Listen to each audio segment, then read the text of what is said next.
श्री स्वामी समर्थ. पहाटेचे 3 वाजले आहेत. एवढं लवकर उठण्याचं कारण म्हणजे आजपासून सप्ताह चालू झाला आहे दत्त जयंतीचा. मी सकाळी लवकर उठून आंघोळ करून मी स्वामींच्या मठाकडे निघाले. स्वामींच्या मठामध्ये प्रवेश करण्याआधी आपण पाय आणि हात स्वच्छ धुवून घ्यायचे. त्यामध्ये मठात प्रवेश करायचा तेव्हा कितीही लोक आलेले. त्यानंतर आपण आपल्या पोथीची पूजा करून घ्यायची आहे.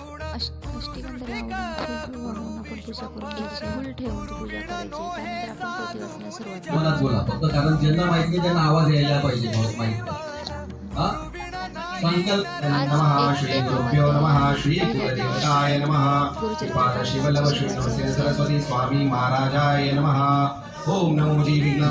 पंचदशीचे पूर्ण पारायण वाचून झालं. खूप छान आणि मन प्रसन्न वाटते.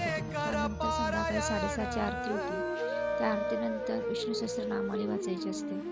ती वाचून झाल्यानंतर आम्ही घरी आलो.